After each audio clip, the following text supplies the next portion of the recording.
Water, the essence of life.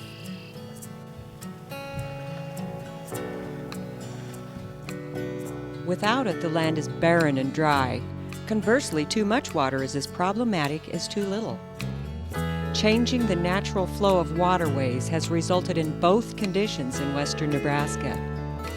Once part of the Great American Desert, this area is now rich farmland, nourished by waters diverted through an irrigation system created in the 1800s. As the land adapted to this change, other problems emerged. Man intervened and unknowingly created what would become one of the premier trout streams in the Midwest.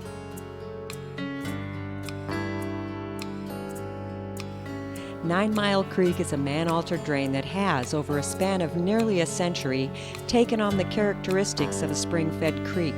Its meandering path flows through a 20-mile corridor to the North Platte River.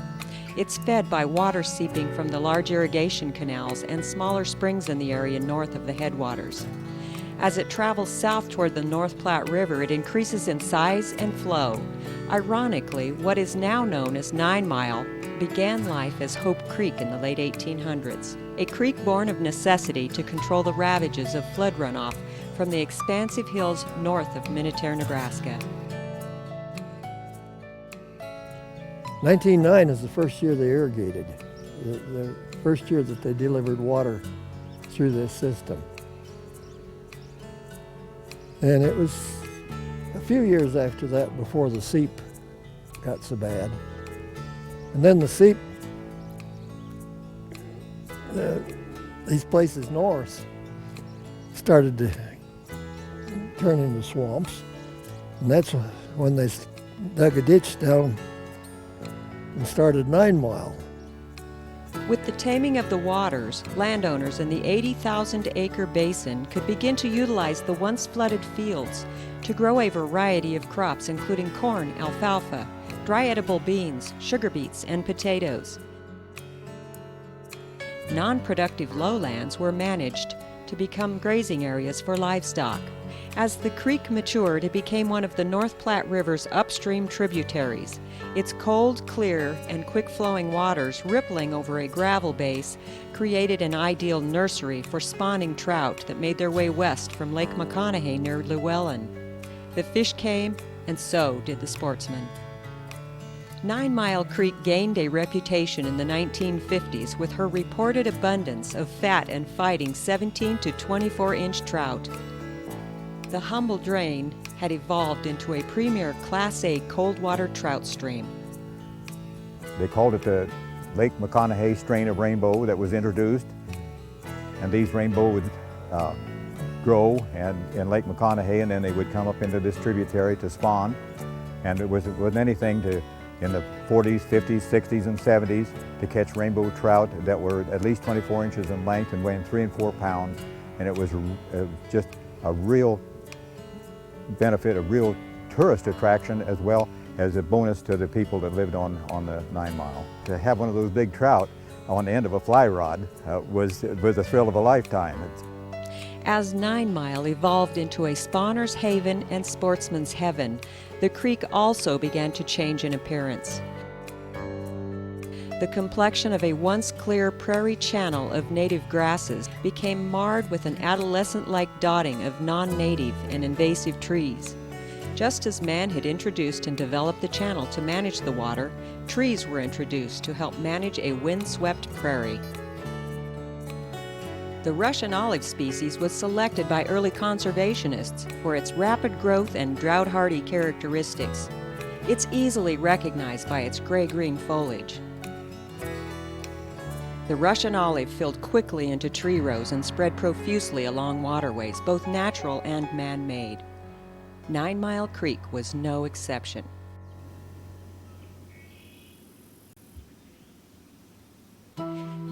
The Game and Parks Commission maintains a wildlife management area along 9 Mile Creek. Each February, dating back as far as 1967, a fish population count is performed from the permanent sampling station in that location. Data from those studies indicated a steady decrease in the population of rainbow trout and an increase in the numbers of brown trout, a more hardy competitive species. Fish marked rainbow. 236, 134.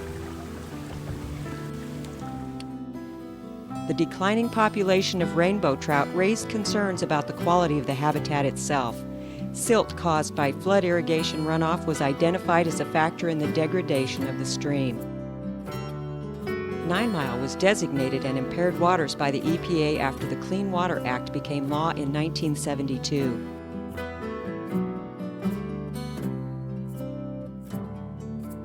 A severe drought, which began in the 1990s, coupled with continuing development of groundwater irrigation, caused a dramatic change in the watershed.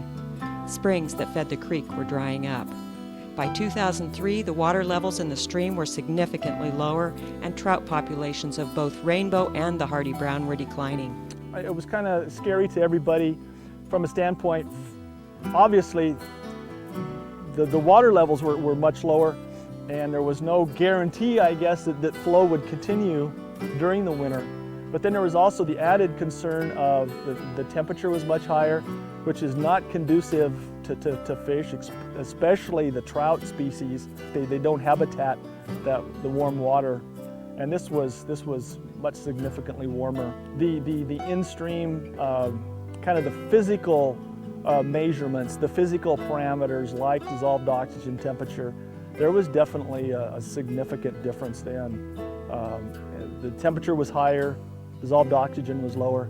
It just wasn't conducive for any aquatic life in the stream. Despite drought conditions, vegetation on the creek continued to evolve and riparian areas became impassable. Overgrazing of livestock along the banks had created an environment where noxious weeds were the dominant ground cover. Canada thistle became a huge problem for the farmer. On a day when the thistle is mature and we get one of those breezes, 30-mile-an-hour winds, it'll appear to be a snowstorm coming out of the 9 Mile. And it has a direct impact on us financially to control that weed on our farm ground. If the problems with Russian olive and thistle weren't enough, a new species of drought-tolerant tree began to show up along the banks of 9 Mile. The invasive salt cedar, or tamarix, once touted as an ornamental shrub, began to show its prolific tendencies. While a mature Russian olive tree can absorb up to 150 gallons of water a day, the salt cedar shrub is capable of using up to 200 gallons. It also emits a forage-killing salt substance that can impact the soil for years. Decreased flow in the stream was worsened by the water usage of thirsty and insidious invasive plants. An estimated 20,000 invasive trees were identified along the 9 Mile Creek corridor. The situation of 9 Mile was becoming serious.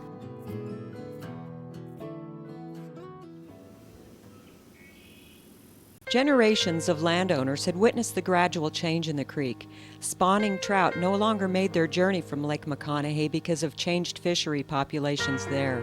Stocking the stream failed to produce viable results. Despite all of these changes, native brown and rainbow trout were reproducing in the creek. The drought and ongoing water issues became a very serious threat to their continued existence. But the center pivot irrigation is really changing the whole picture. There's no runoff. There's no erosion except for rain is the big thing to worry about. But it won't recharge the water table. Oftentimes, it takes a disaster or the threat of one to shake people out of complacency. In 2002, a cooperative effort involving the North Platte Natural Resources District and landowners in the 80,000-acre basin began to take shape. Crucial funding was needed for the establishment of a model habitat restoration project on 9 Mile. The group came to us in 2002 with an application for trust funding.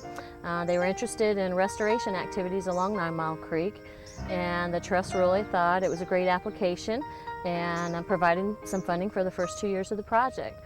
They were able to take that funding and really leverage it with other organizations, including EPA and DEQ, to really put a class, a great a great project together that will provide the restoration and the conservation goals that they were looking for. The first step in the project was to be the removal of invasive trees. There were some concerns from landowners about the process and the effect on resident wildlife. However, faced with diminishing water supplies and the problems of invasive plants, nearly all of the landowners along the stream and within the basin supported the project and agreed to provide access to their land. I really wasn't aware that there was a salt cedar on this half mile, and obviously there is. And yeah, and so now is the time you get it when it's young. When we're aware of it, we know what it does, we know how invasive it is, we do have a control measure for it. That's the time to do it. It'll probably be beneficial. Well, I mean, it's a step in the right direction. Just as 9 Mile Creek was created out of need nearly a century ago, now a partnership was forged out of need to protect the creek itself.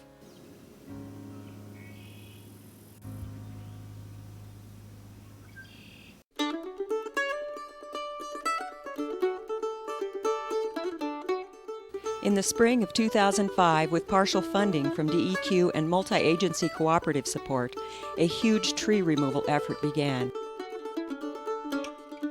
Landowners and others concerned about the future of 9 Mile watched closely as the process began.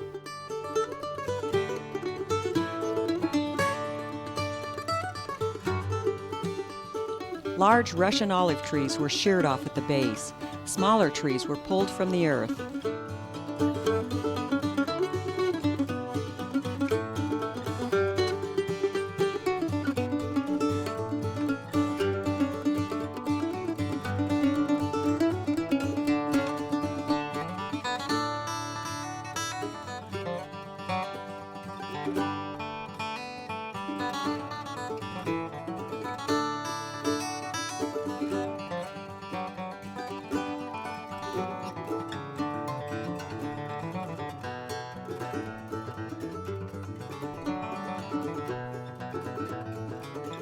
The trees were piled along the areas adjoining the creek.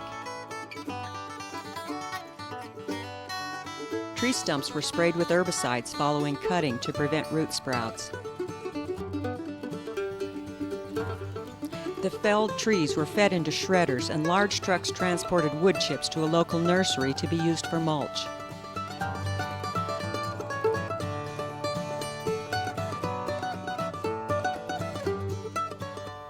The entire process was a huge undertaking. As the project progressed through the summer of 2005, the texture of the 9 Mile habitat began to change. Cottonwoods and native willows remained to provide occasional shade and bank stabilization. Previously inaccessible areas of the creek were opened up and made passable. Areas along 9 Mile began to resemble the clear prairie channel of long ago as native grasses filled in the disturbed areas. Because of the man-altered nature of 9 Mile Creek, not all areas were heavily infested with invasive trees. On the areas that required extensive removal, great care was taken whenever possible to preserve beneficial and native trees. However, for some landowners, the success had bittersweet results as fears about the impact on wildlife were realized.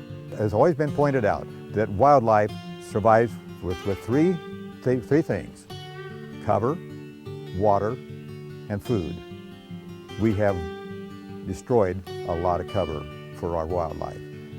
I feel that if we can come back in and control some of the invasive species, if we can introduce new cover for these animals, we're on go. We're doing the right thing. But there's some ifs there, and that should be pointed out. The reality of the 9 Mile habitat restoration is that no one knows for sure. Although this project appears to be a wait-and-see experiment, early consensus is that the changes so far have been positive. Water levels have increased, and the physical parameters of the stream, including temperature, have improved. With increased flow, there's a reduction of sediment, which has created a better habitat for macroinvertebrates that serve as the food base for trout. The silt situation became a problem. What silt does when it gets in the stream is it covers the rock base, the gravel base. When you cover gravel, you lose habitat. The trout can't spawn there, but the biggest impact is that's the macroinvertebrates.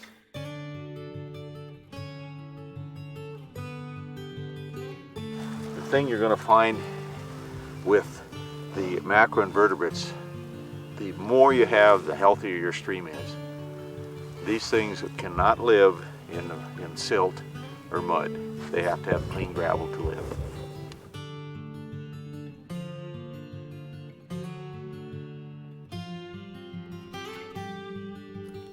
This stream it's a very clean stream, and it's a spring-fed stream, so it's got a lot of aquatic life and a lot of insect life. You all got to see they're all getting ready to come out.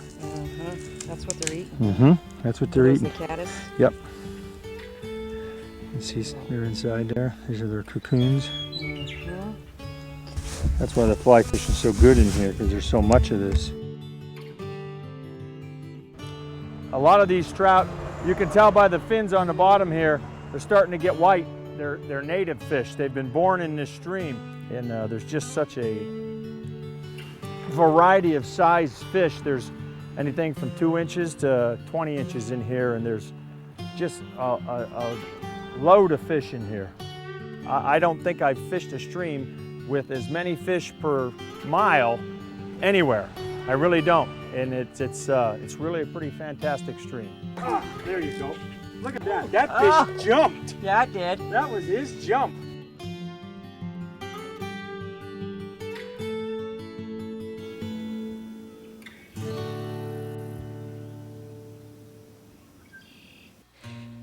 Nine Mile Creek in western Nebraska is unique in that it is a habitat that is completely dependent on a man-made irrigation system. Without the water that the irrigation canals provide to the aquifers, the habitat would cease to exist.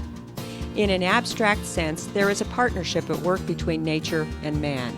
This region of western Nebraska that once was dry is now home to a variety of wildlife, including migrating waterfowl. Fields along the stream that feed man also feed the wildlife. The 20-mile corridor that is 9 Mile has attracted deer, pheasant, and wild turkey. Nature has adapted to the works of man, and both have benefited.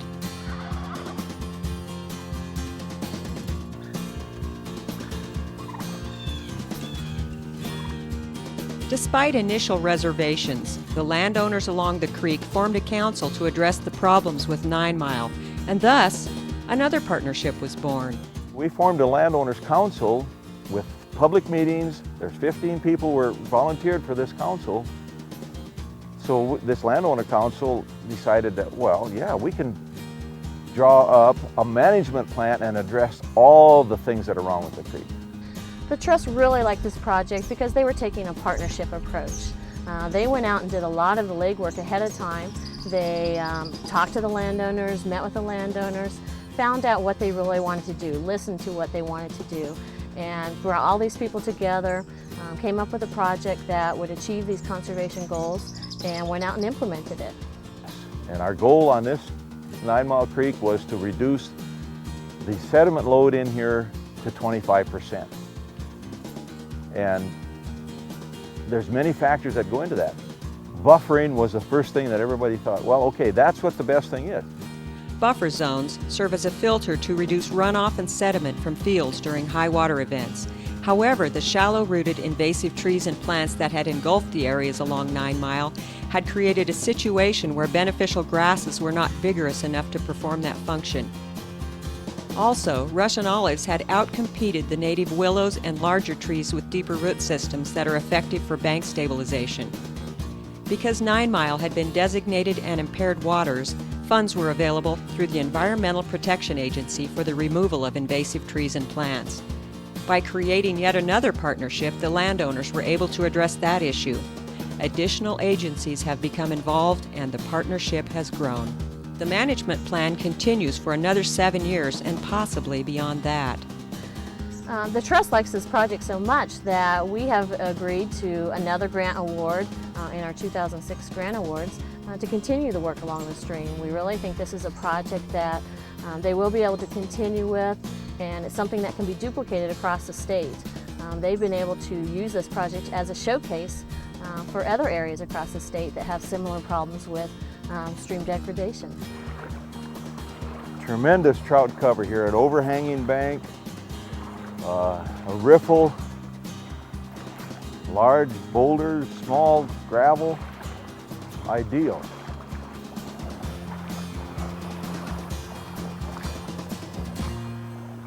Tremendous fishery. What does the future hold for the 9 Mile Restoration Project? While the removal of Russian olive trees was certainly the most dramatic step, the work is far from over. The invasive species eradication will continue for several years. The establishment of grasses, shrubs, and beneficial trees is planned. Some altering of the flow through the use of man-made devices is a possibility. While the initial focus has been on the stream itself, the project will likely expand into other areas of the 80,000-acre basin.